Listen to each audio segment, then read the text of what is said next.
La journée mondiale sans tabac est très importante du fait de ce fléau qui mine cette société, pas seulement la société camerounaise, la société africaine et même la société mondiale.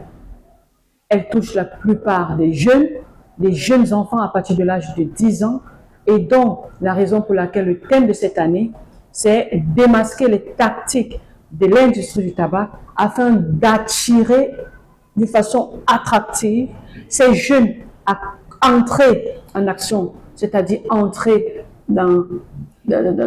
en tabagisme, en pratique pneumologique, en pratique hospitalière. Nous palpons du doigt les pathologies liées au tabagisme, et la majorité au Cameroun actuellement, il y a plus d'1 million de personnes qui vivent en consommant un produit à base du tabac. Il existe plusieurs formes de tabagisme. On peut avoir le tabagisme chauffé ou non chauffé. Le tabagisme chauffé avec l'utilisation des narguilés qui utilisent des combustibles, qui utilisent des produits qui sont chauffés, des arômes qui sont chauffés, qui allument des charbons pour pouvoir consommer et inhaler du tabac. Maintenant, il y a le tabagisme non chauffé à base de cigarettes, du tabagisme manufacturé, le tabac chiqué, le tabac mâché, le tabac traditionnel que nous utilisons souvent, que nos parents, la pipe et nos parents qui utilisent dans les zones rurales. Les premiers cas en cause de cancer du poumon sont imputables au tabac. Deuxièmement, nous avons les problèmes respiratoires. Si je veux vraiment me concentrer sur le côté pulmonaire, on a les bronchopneumopathies chroniques obstructives, qui est liée à la destruction parenchymateuse et bronchiolaire des poumons des patients à cause du tabac,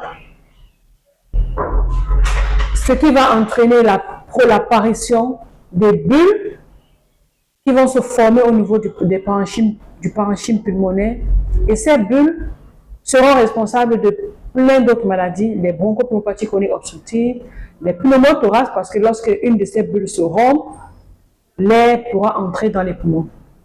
Certains patients qui sont asthmatiques, en entrant dans le tabac, en fumant, ou même si tu ne fumes pas et que tu es exposé dans ton entourage avec quelqu'un qui fume, c'est du tabagisme passif, tu peux être exposé à ces personnes et faire des crises d'asthme.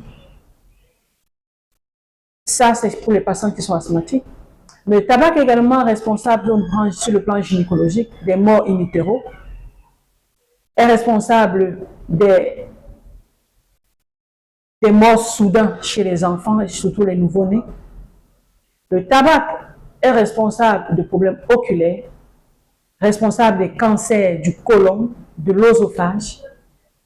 Elle change la peau, elle assombrit la peau. Le tabac est responsable de la perte du goût, parfois perte de l'odorat. Ce sera responsable d'un amaigrissement important chez ces patients qui ne ressentent plus le goût.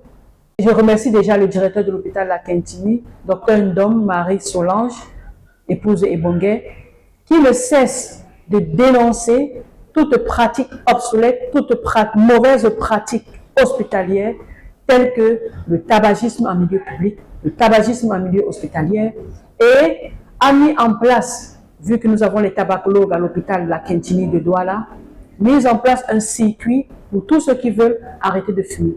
Lorsqu'un patient arrive et qu'il veut arrêter de fumer à l'hôpital La Quintini, il va passer par l'accueil. Après s'être muni d'un carnet, il paye la consultation, le prix de la consultation, il dit qu'il veut un sevrage tabac, ou alors, même s'il ne parle pas et qu'il est hospitalisé pour une pathologie induite au tabac ou non, si c'est un patient qui fume, en hospitalisation, en consultation externe ou en ambulatoire, nous les prenons en charge. Il y a une prise en charge psychologique. Il y a des psychologues à l'hôpital La Quintini qui apportent leur aide et leur appui dans cette prise en charge.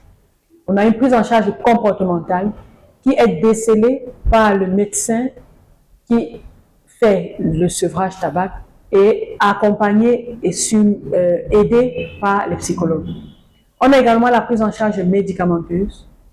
Cette prise en charge médicamenteuse va découler après avoir fait des tests, des examens. Il y a des examens que nous faisons pour pouvoir déterminer le taux de monoxyde de carbone dans l'organisme du patient, afin de déterminer en fonction de la consommation du malade quelle quantité de médicaments il faut pour le sevrage tabac pour certains patients après avoir posé le diagnostic et la prise en charge médicamenteuse.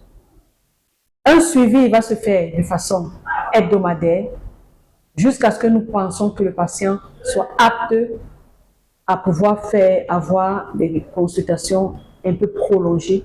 Mais après 6 mois de prise en charge sans tabac, nous pourrons déclarer le patient ex-tabagique parce qu'il a arrêté de fumer.